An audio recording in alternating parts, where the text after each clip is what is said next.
All right, it's time for another book review. The book this time, I love war books. I've had this book for a while, and I reread it recently. It's called Grant and Sherman: The Friendship That Won the Civil War by Charles Bracelin Flood.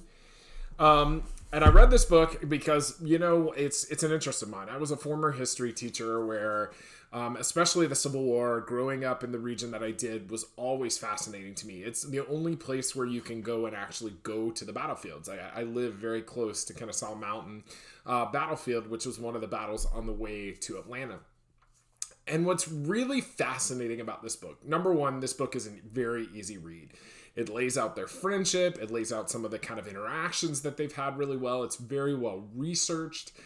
But what's really fun about this book, too, is that it really kind of traces these two guys who were in the military and participated in the Mexican-American War, but actually had gotten out of it and were pretty much failed businessmen at that point. They both, as the Civil War started up, both of them, people were looking to kind of add to the ranks of the Union Army, and both of them decided they were going to join the Union Army, and they worked their way up to being the top two generals in the United States Army during the Civil War. And really, the whole idea for their kind of way that they thought of it was they wanted to just be relentless. They knew that their supplies, their troops would overcome any obstacles they had. They would lose a lot. There would be a lot of casualties. But if they could actually lessen some of those casualties, if they kind of shorten the war by just being relentless. And so these two guys relentlessly drove through the West. And then Grant, gets called to be the lead of the Union Army as a whole. And instead of sitting in Washington like a lot of previous generals had, he actually goes out to face the Army of Virginia against Robert E. Lee. And again, it's relentless. Can you go and find them wherever they are and battle them? And then what's really interesting, too, about their relationship is kind of how it evolves after.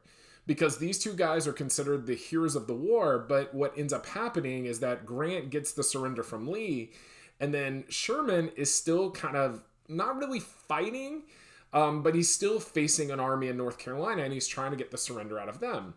And Grant actually Sherman goes in and gets terms that are just not acceptable to Lincoln, not acceptable to Grant. And so Grant actually had to go and kind of pull him back a little bit and kind of evolve it from there. But really what you see throughout the book is just this friendship and respect that drives what they do in a competitive environment. These political appointees during the Civil War were super competitive with each other, but this friendship, these guys were never super competitive. Sherman was okay being a subordinate to Grant and trusting him. And it's really it's one of the main reasons that the Union won the war.